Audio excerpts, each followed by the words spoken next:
which everybody is very, very excited for, and Star Trek Picard is already signed for a second year, meaning that this is already has the potential of turning into a long-lasting series. Some people say, how long can a long-lasting series work built on the aging idea of Patrick Stewart? And from what I understand, his image, likeness, as well as voice are under contract to complete the show under any part of possible untimely demise of any sort. So I think we got at least a couple of years of good Star Trek Picard to kind of maybe tie down some of the loose ends we've been left with, like what happened to certain characters. And because they canonicize this stuff rather well, we know that what they say happened to Catherine Janeway is going to actually happen to Catherine Janeway. We have a good level of storyline. And that makes me wonder, guys, when we get stories like this, it becomes a point where certain stories transcend media, time, and everything else. Let me explain. When we read the Bible, say the Gospels, we read about Jesus Christ, a man born,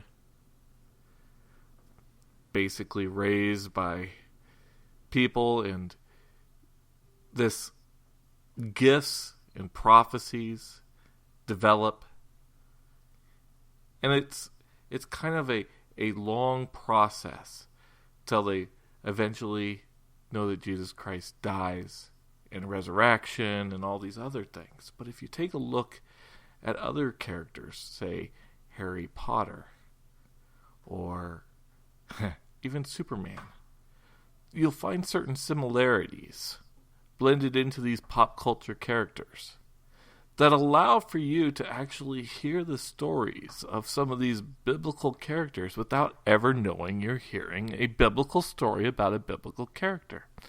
For instance, Kal-El, last name El, as in Elohim. Kal-El is the name of Superman, the Kryptonian name.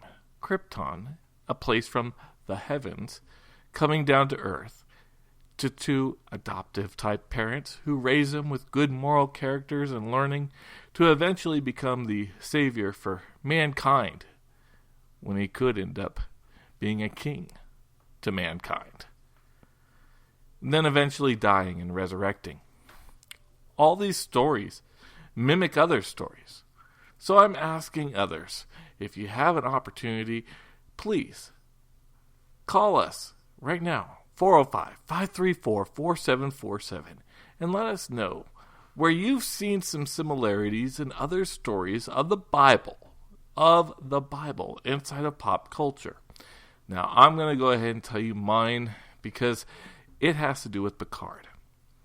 I see Picard as not the beginning of a story. He's one of those guys who's kind of come in on an established, already built narrative of the Federation.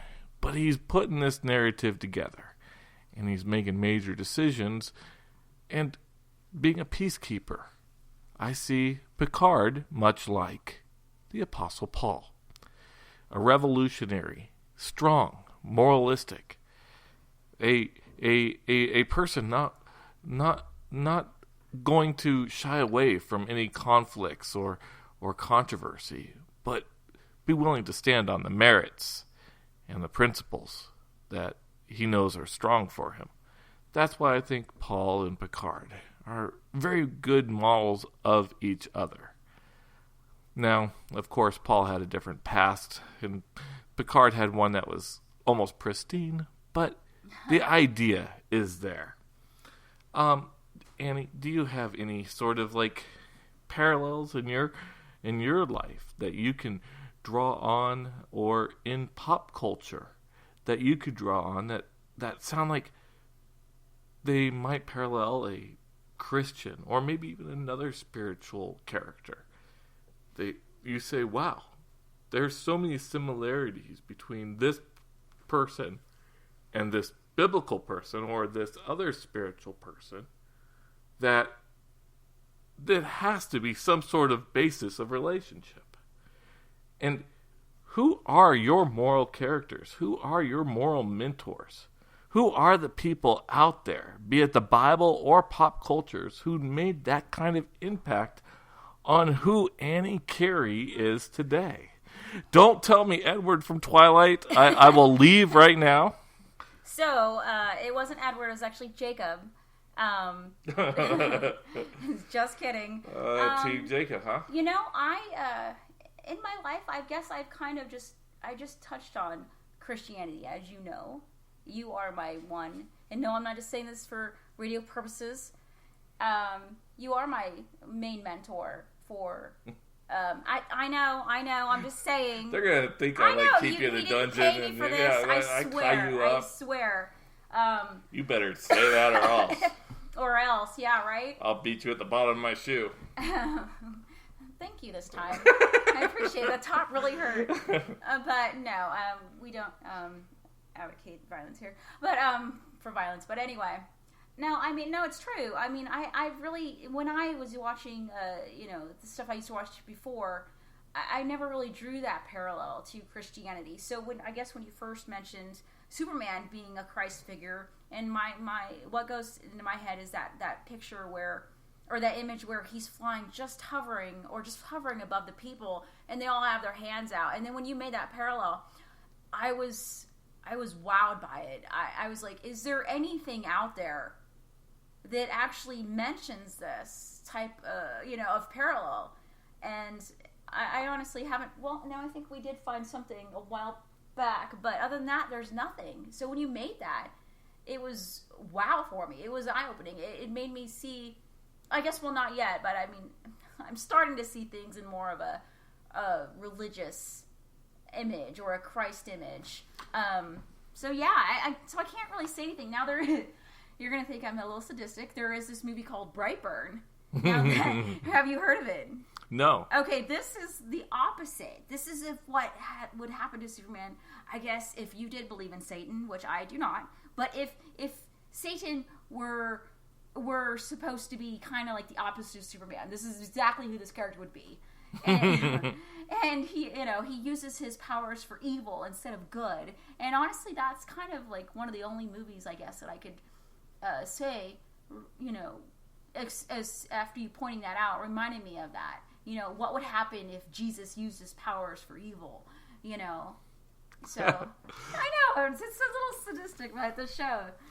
We got a call from the text line from the 580. They said, look at this. They said, can somebody draw the comparison that maybe Trump might be the Antichrist? Okay, see, I was going to say that, but I don't want to get into Trump on the first show. I know, right? I know.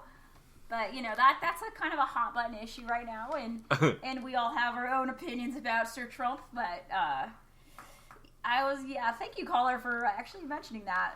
Yeah, 580. I think anybody at this point is able to see some of the similarities that are drawing into what the evangelicals have determined as the Antichrist. They just ended up making them their president. So, but not for much. I mean, they're actually going.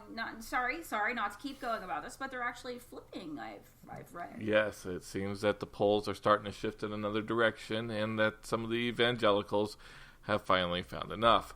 But that really is we're going way off topic. Off track, yes. Let's bring it back to just a second and try to isolate maybe some people in literature that have kind of emulated certain spiritual characters. Now, we don't have to stick to only Christianity. We can go to Buddhism, Taoism. We can even decide that we can go to some Hinduism. And I know that there's at least one caller out there, I'm thinking of her right off the top of the back of my brain, who would love to come in and talk about Hinduism. So if you want to give us a call, that number is 405-534-4747.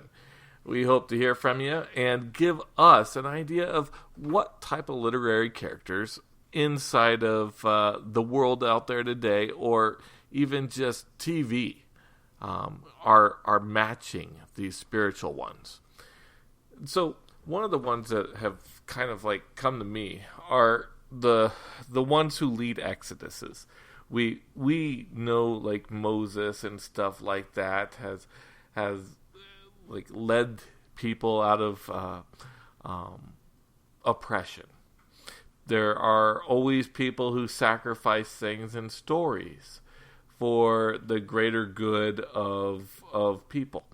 And while I saw it only as a movie initially, and I didn't even know it was actual history until I was almost 20 years old, shame on me, I saw this movie called Gandhi with Ben Kingsley. I was really impressed with, because I saw a kind of Christ figure inside of Ben Kingsley's version of Gandhi. That ability to be a passive resistance to a large imperial government that's dictating to another group that it is basically territorializing or colonializing. And that is, to me, a strong parallel that I like to work off of. But there are so many people who've led people out of different types of oppressions and different types of exoduses in history, that we can pretty much tie a great deal many characters to people like Moses, can't we? I believe so. Do we have a caller? Anybody out there? Nope. It looks like tonight our first episode is kind of falling flat as far as open participation. We hope that next time we don't run into some of these issues, but for now we're going to see what the break might bring. Yes, the break can bring. By giving us a couple of minutes, I'll be playing a song. Yes, it's royalty free, so I can do that. And then in 3 minutes, I'll come back, and if we don't have a caller, we'll tell you what next week's episode will be about. So hopefully you'll tune in again.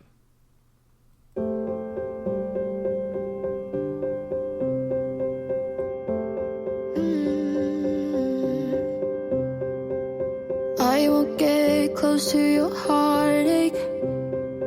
If you won't open your door, I'm feeling kinda lost when your mind is hiding whatever that is choking your chest.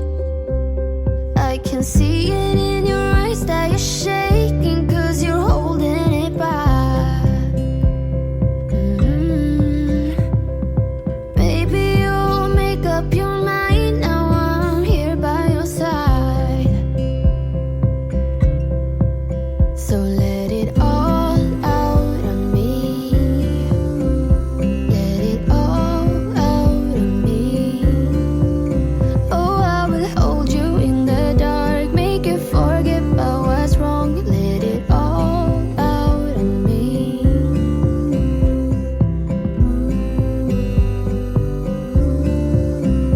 Let it all out of me. You won't get closer to me if you won't open your door. If that's what you want, then baby, try to believe me when I say that you can tell me